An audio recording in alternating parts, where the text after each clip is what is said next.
At the 1985 NFL Combine, held in Tempe, Arizona, Jerry Rice, a wide receiver, ran a reported 4.71 40-yard dash, though some scouts clocked him as fast as 4.58. Scouts put their pens down. That number should have ended his career before it started. By the end, you'll know exactly what he had, that no stopwatch could measure, and why it made him the greatest receiver who ever lived. That 4.71 wasn't just a bad number. It was a bad number with a bad address attached to it. Rice's record-breaking season at Mississippi Valley State had caught the attention of NFL scouts. Is it way down the left side, Rice over the middle. He's got it. The defender falls down. Rice should be able to go into the end zone. 20-10, 15-5, touchdown. But his speed kept most wary, and you have to understand why. In 1985, NFL scouts weren't just clocking receivers. They were clocking corners and safeties too, the guys Rice would have to beat every single Sunday. If a defensive back on the other side of the line was running a 4.45 and Rice was running a 4.71, that's not a gap you close with heart. That's a gap that gets you burned on a go route in front of 60,000 people. Goes back the other way, and Rice made an incredible catch. 20-10-5, touchdown, 49ers. And then there was the second strike. Rice came out of Division I AA Mississippi Valley State.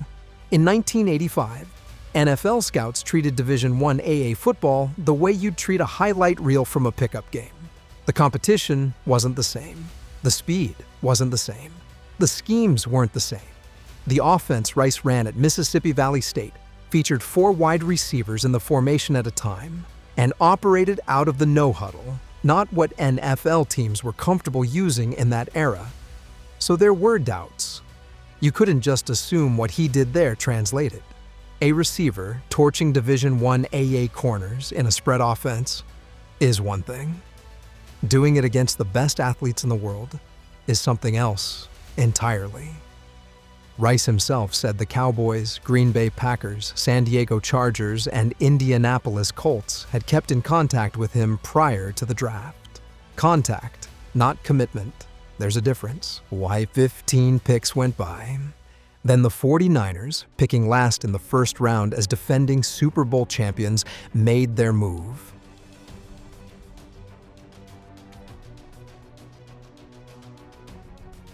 Bill Walsh reportedly sought Rice after watching his highlights, and on draft day, the 49ers traded their first, second, and third round picks for New England's 16th selection and a third round pick to get him, grabbing him just before Dallas could. But even Rice wasn't sure any of it was real. He later said, "To be honest, I never thought I was going to get drafted. I downplayed everything because I didn't want that disappointment." Stop for a second. The 40-yard dash measures one thing: how fast you run in a straight line with no one covering you. Name one play in an NFL game that looks like that. Routes don't go straight. Defenders don't stand still. The entire game is angles and decisions made in fractions of a second. And here's what the scouts' stopwatch had absolutely no column for. Rice had developed remarkably strong, reliable hands. Growing up, his father, a brick mason, would toss bricks up to him as they worked together on job sites. You can't time that at a combine. You can't measure what it does to a receiver's concentration when the ball arrives in traffic with a linebacker closing at full speed. Rice caught bricks. He caught them for years. A reverse coming to Rice. Rice is faced by Jetko. That's a mismatch. Rice inside the 50. Touchdown. By the time NFL footballs arrived, they felt like pillows. And then there was his football IQ. Rice thrived in Bill Walsh's West Coast offense, which relied on a large number of short, quick passes and precise route running by the receivers. Precise. That word matters. Rice didn't just run routes. He set up defenders with his stems. He'd push upfield at 3/4 speed on the first 5 yards, watch a corner's hips commit to outside leverage, then cut back inside at the exact moment the defender's weight shifted. By the time the corner recovered, the ball was already in Rice's hands. Speed doesn't do that. Intelligence does. When Rice arrived at training camp, he had to compete for a roster spot against established veterans. But something started happening quietly in those early practices. Coaches and teammates watched him run routes, and the whispers started changing. The guy who clocked a 4.71 was somehow always exactly where the ball was going to be.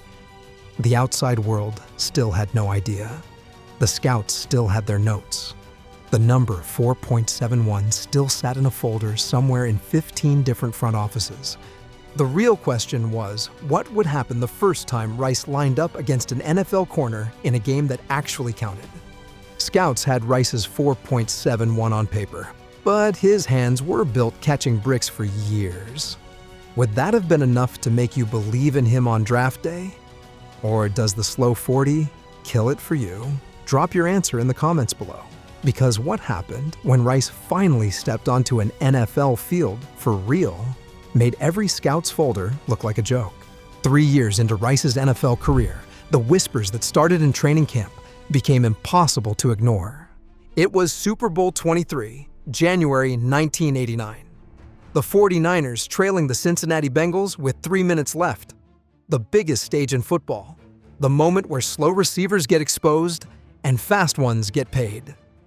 Rice ran 11 routes that night. He caught all 11, 215 yards, a touchdown. Both the receptions and the yardage broke Super Bowl records. The game ended 20-16 San Francisco, and when the MVP trophy was handed out, it didn't go to Joe Montana. It went to the kid who ran a 4.71 at the Combine. That number, 4.71, was still sitting in 15 different scouting folders. It just didn't mean anything anymore. That's the moment the league understood what it was watching. Not a slow receiver who got lucky, a different kind of weapon entirely. Here's what built that performance. The route running that scouts couldn't clock. Rice didn't just run routes, he set up defenders over the course of an entire game. He'd show a corner the same stem twice, let the defender's hips commit, then cut at the exact moment the weight shifted. By the time that corner recovered, the ball was already in Rice's hands. Coach Dennis Green called him the best route runner I've ever seen. Green coached against him. He watched it happen in real time and still couldn't stop it. Then there were the hands. You already know where those came from. Bricks, not footballs. But what that childhood built wasn't just grip strength. It was concentration, under pressure. Rice caught in traffic the way most receivers catch wide open. The ball arrived with a linebacker closing at full speed, and Rice's hands didn't flinch. That reliability, catch after catch, game after game, is what made him the most trusted target Walsh could design, plays around in the highest pressure moments. Rice established career Super Bowl records in receptions, receiving yards, and touchdown receptions. Those records weren't built on one good night. They were built because Walsh knew, on third down in the fourth quarter of a Super Bowl, Rice wasn't going to drop it. And then there was the conditioning. This is where the 4.71 argument collapses completely. Rice would run 2.5 miles non-stop uphill each and every day during the off-season. Every single day. Not a speed drill, not a 40-yard burst. 2.5 miles of sustained, punishing hill work. The result wasn't a faster 40. The result was that Rice ran his 40th route of a game at the same pace as his first. Think about what that does to a cornerback.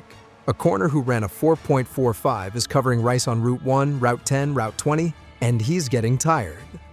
Rice wasn't. Rice said it himself. I was going to play you for 4 quarters. I was going to completely wear you down, so that mentally I was going to exploit you.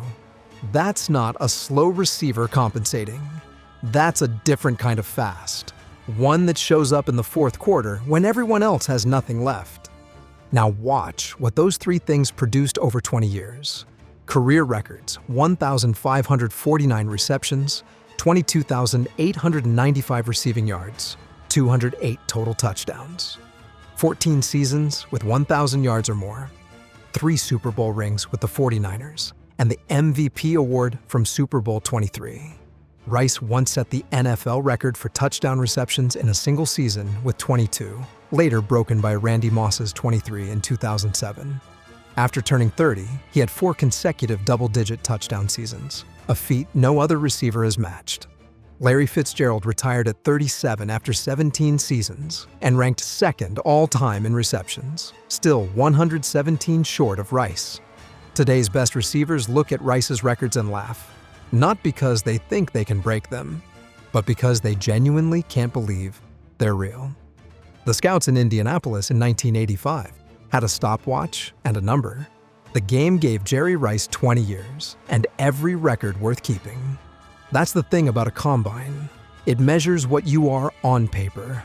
It clocks one straight line in shorts with nobody covering you. It has no column for hands built catching bricks. No column for a root stem that makes a corner's hips commit. No column for a 2.5-mile hill sprint that means you're still running full speed in the fourth quarter of a Super Bowl, while everyone else is running on fumes. The 4.71 was real. Every scout who wrote it down was doing their job. But football isn't played on paper, it's played on grass.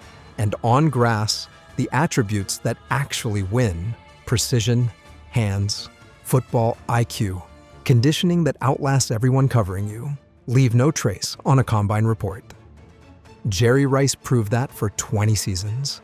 He is widely regarded as the greatest wide receiver of all time and one of the greatest players in NFL history.